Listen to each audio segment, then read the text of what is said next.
Bonjour. Bienvenue sur ma chaîne, je m'appelle Fantine, ici je parle de Jésus, le chemin, la vérité et la vie. J'aime trop Jésus, il est vraiment incroyable. J'aime trop ces passages que tu as lus une fois, deux fois, trois fois, quatre fois, 20 fois, 50 fois, 100 fois, et où tu as encore des révélations de fous malades. Franchement, la Bible est un livre vivant, tellement bon, tellement incroyable. Laissez-moi vous partager la révélation que j'ai eue aujourd'hui.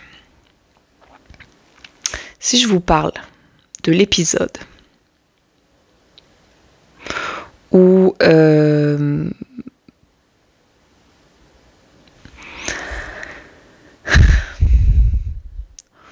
les disciples sont dans la barque, sur le lac, en pleine tempête, et où Jésus dort.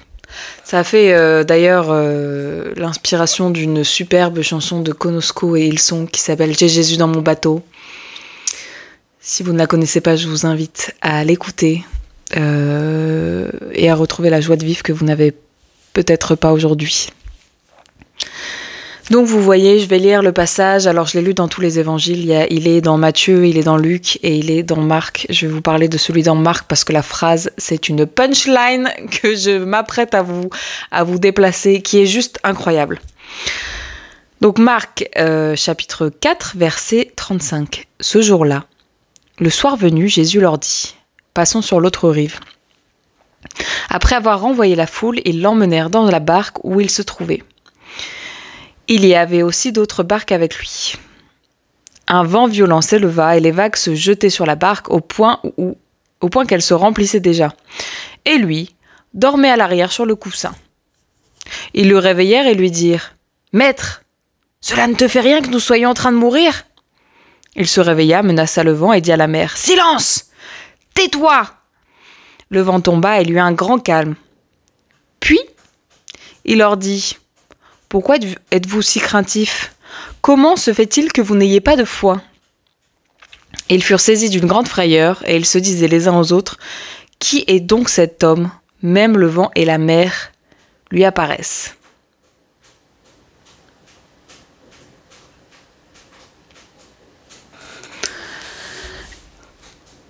Je voudrais qu'on prenne un instant pour se mettre à la place des disciples qui sont dans cette barque, qui sont en train de se faire malmener, en train de se prendre des grosses vagues, en train de boire la tasse, avec Jésus qui dort dans leur bateau.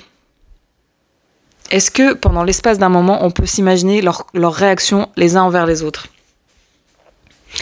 On imagine tout à fait un Simon-Pierre regarder son frère comme ça en mode...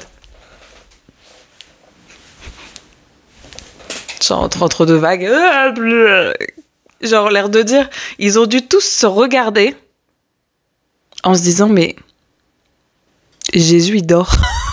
Genre pourquoi Jésus dort? Et genre au milieu de leur tempête, au milieu de leur panique, ils ont dû se dire, mais l'autre il dort.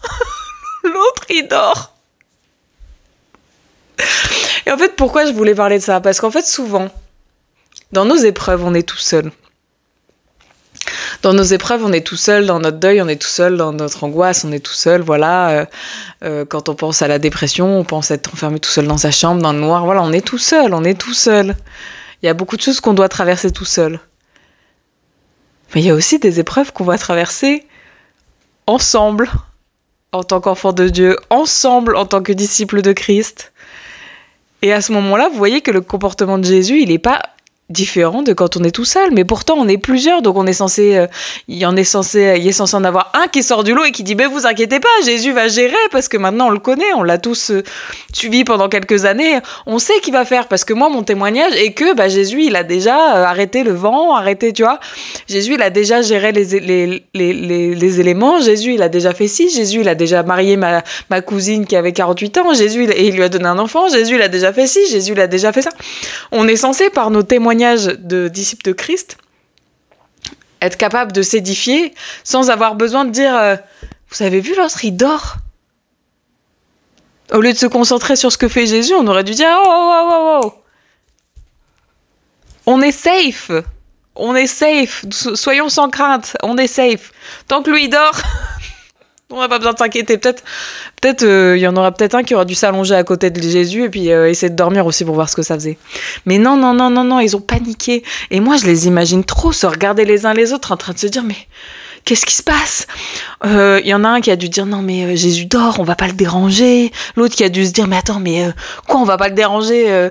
C'est Dieu, quoi, c'est le Messie, c'est lui qui va faire quelque chose. Il vient de nourrir 5000 personnes quand même. Il est capable de faire des choses, quoi.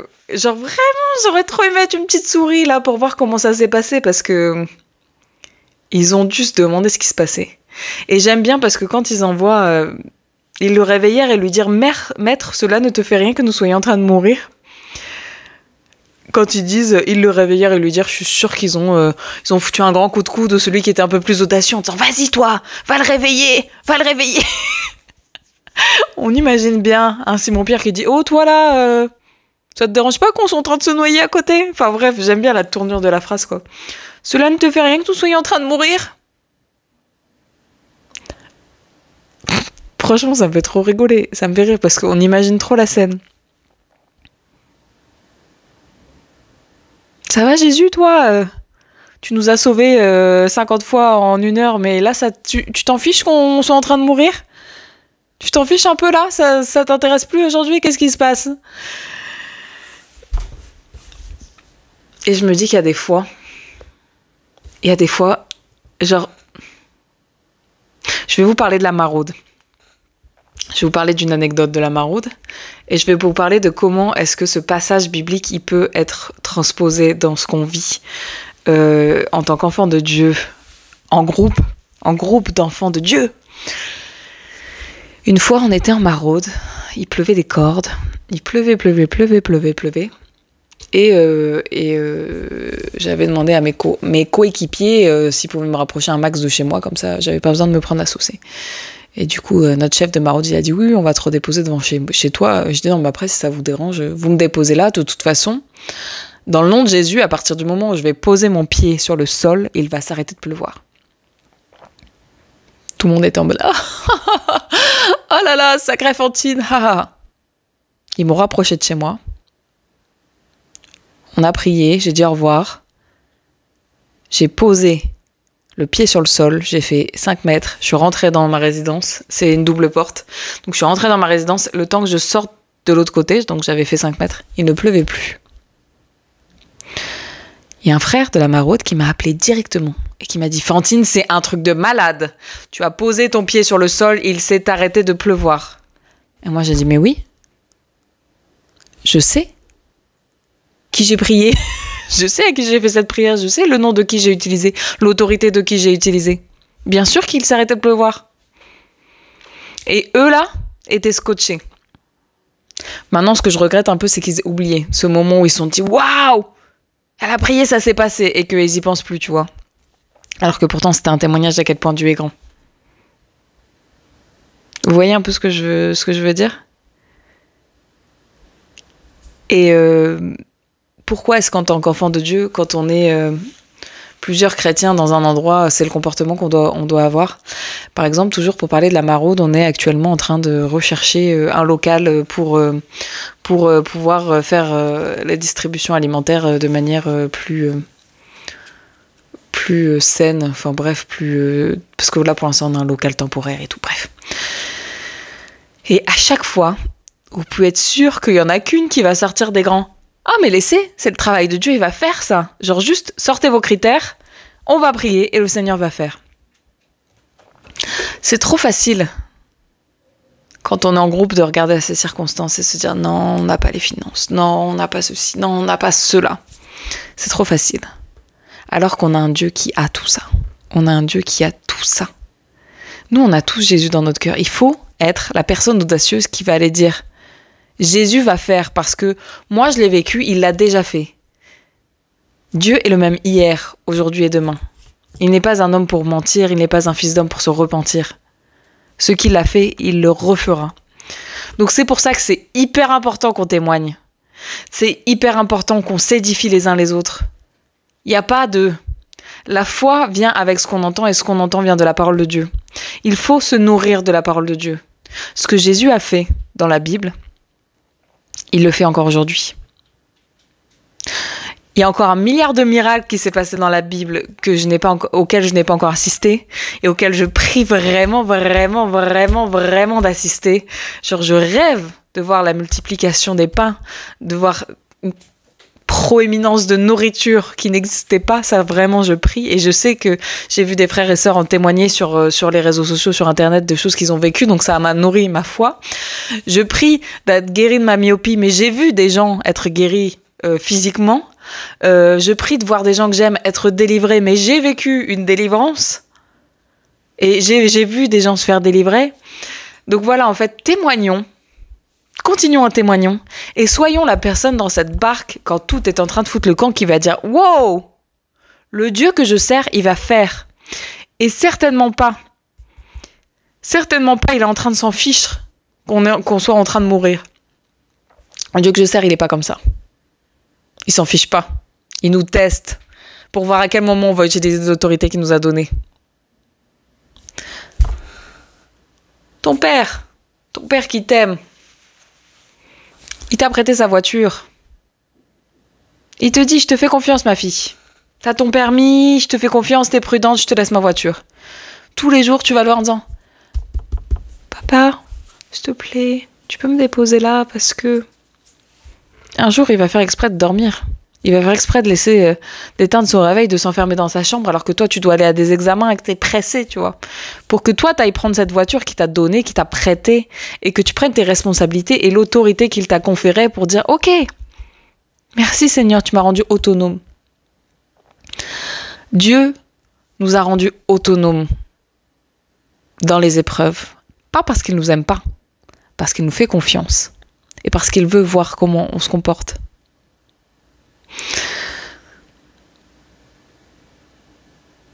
On perd beaucoup. On perd beaucoup à chouiner. Attends, Seigneur, regarde, je suis en train de me noyer et toi là, tu fais rien. On perd beaucoup de temps à chouiner.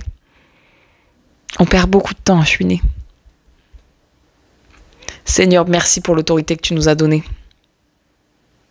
Merci parce que par le biais de cet échange, Seigneur, que tu nous permets de traverser là, que tu nous permets d'être édifiés ensemble, tu nous rappelles qu'il y a des combats qu'on doit vivre seuls avec toi et il y a des combats qu'on doit vivre entre frères et sœurs.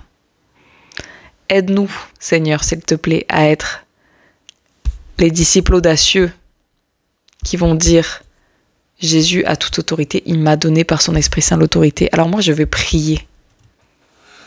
J'ai fait des prières de feu avant-hier. Je n'attends juste... C'est déjà délié dans le ciel. J'attends que ça soit délié sur terre. Et nous allons danser. Nous allons danser parce que le Dieu que je sers est fidèle. Le Dieu que je sers est grand. Le Dieu que je sers est merveilleux. Et je suis trop contente. Il y a des enfants qui vont naître. Ah, la femme stérile là. On t'appelait stérile. Il va y avoir des bébés, il va y avoir des bébés dans le nom de Jésus. Bref. Et si vous n'êtes pas entouré de gens audacieux comme ça, qui vont déclarer des choses, devenez-le vous-même.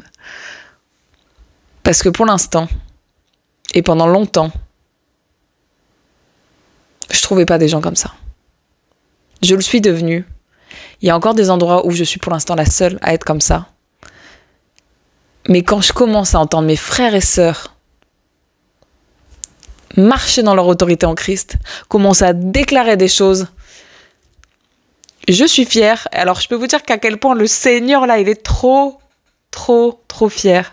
Donc si tu n'as pas d'exemple, déjà tu as Jésus et sois l'exemple autour. Bref. Soyez bénis et j'espère que cette révélation, elle vous a fait autant kiffer qu'elle m'a fait kiffer. Parce que Dieu est grand. Arrêtez de regarder Jésus dans son bateau comme ça en mode... Pourquoi il dort? Toi, pourquoi t'as pas de foi? Soyez bénis.